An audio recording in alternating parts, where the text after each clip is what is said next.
Kanada radio şirketi CBC torining 15-iyul bergan xabariga asoslanganda Kanadadagi 68 nafar parlament a'zosi birlashib Kanada bosh ministeriga talabnoma sungan. Talabnomada Kanadaning Uyg'ur musulmonlari va Hong Kongdagi demokratiyani tashabbus qiluvchilarga qilinayotgan kishilik huquq dafsandichiligi qarata Xitoyning yuqori darajalik amaldorlarga jazo yurgizish talab qilingan. Bu birlashma talabnomada Ottavaning yer shari Magnitskiy qonunidan foydalanib, Uyg'ur va Hong Kongdagi demokratiya talab qiluvchilarni bostirayotgan Xitoy kommunist amaldorlarini jazolash nishoniga elish kerakligi o'tirg'i qo'yilgan. Parlament a'zosi John McCain CBC xabar torining ziyoratini qabul qilganda Kanadaning Xitoy hukumatining Uyg'ur xalqini butun millat sifatida qul qilishiga va lagerlarga solab ziyonkashlik qilishiga sukut qilib tursa bo'lmaydiganligi bildirilgan. U yana Kanada hukumatining Xitoy hozirgacha tutib turayotgan Kanada fuqarolarini qutqizishda pasib va osta harakat qilayotganligini ayblagan. Ma'lumki, Kanada fuqarosi Hüseyin Celil yillardan buyon Xitoy turmusida azob chekmoqda. Uningdan boshqa kanadalik sobiq diplomat Michael Kovrig bilan savdogar Michael Spauer 2018-yil 12-oydan boshlab Xitoyda tutib turilmoqda. Parlament a'zosi John McCain Kanada hukumatining o'z fuqarolariga ega chiqishini, Xitoyga demokratik besim ishiltib, Xitoy turmusidagi Kanada fuqarolarini qutqizish kerakligini ta'kidlab o'tgan.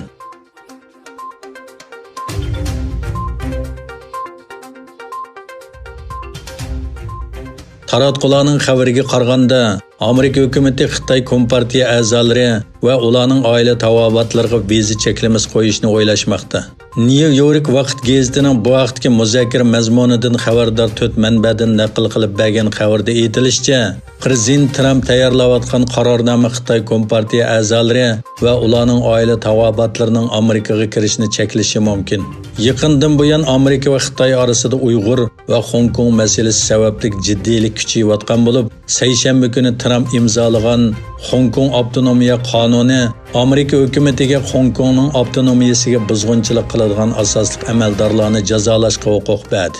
Uningdan boshqa, Amerika Tashqi ishlar ministerligi Uyg'urlarni bostirish sababli Huawei qatorliq Xitoy shirkatlarining xodimlariga embargo yurgizganligini uqtirdi.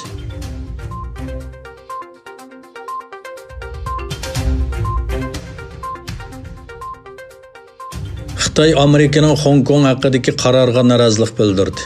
Xitoy Hong Kong alayida ma'mur rayonida davlat bexatarlik qonuni yo'lga qo'ygandan keyin Amerika hukumati bu rayonning alayida savdo o'rnini amaldan qoldirdi va Hong Kongning avtonomiya huquqiga buzg'unchilik qilgan Xitoy amaldorlariga jazo yurgizdi.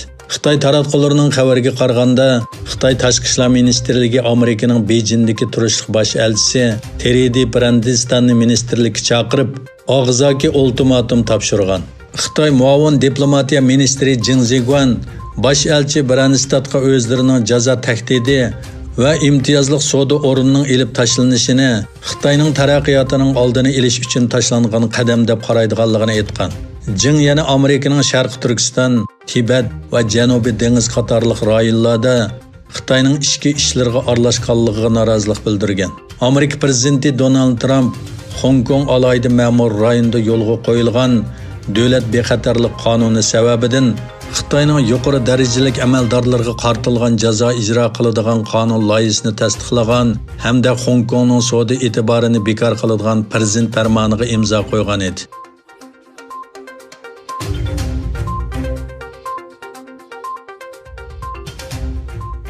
Angliya Rossiyaning internetda Angliya Amerika savdo kelishimi suhbatiga oid uchurlarni tarqatish orqali saylamga aralashishga uringanligini aybladi.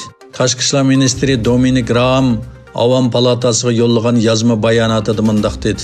Atrofliq tahlilga qaraganda, hukumat Rossiyaning qonunsiz erishgan va oshkorlangan hukumat hujjatlarini tarqatish orqali 2019-yildagi cho'ng saylamga aralashishga uringanligi ishindi dedi.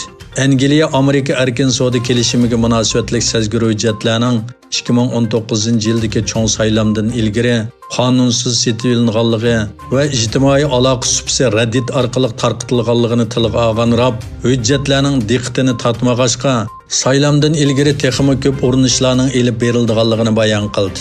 Saylamga qarshi keng ko'lamli Rossiya harakatiga oid hech qanday paket yo'qligini bayon qilgan Raab Angliya demokratiyasi va saylamni qo'g'dashning mutlaq muhim ish ekanligini va bu tashabbusni tekshirishning boshlanganligini aytdi.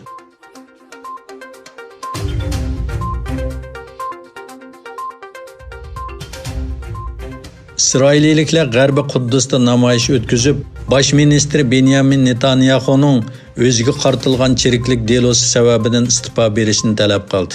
Minglagan kishi G'arbiy Quddusdagi bosh ministr turalg'usining oldida qora bayroq deb atalgan guruh tashkillagan namoyish qatnashdi. Netanyahuning o'ziga qartilgan chiriklik delosi sababidan istifa berishni talab qilgan namoyishchilar jinoyat bosh ministri deb yozilgan lozunkalarni ochdi. Netanyahu o'ziga qartilgan barliq ayblashlarni rad qilish bilan bir vaqtda Isroil tarixida vazifa o'tayotgan mezgilda sotlangan tunji bosh ministr bo'lib qoldi.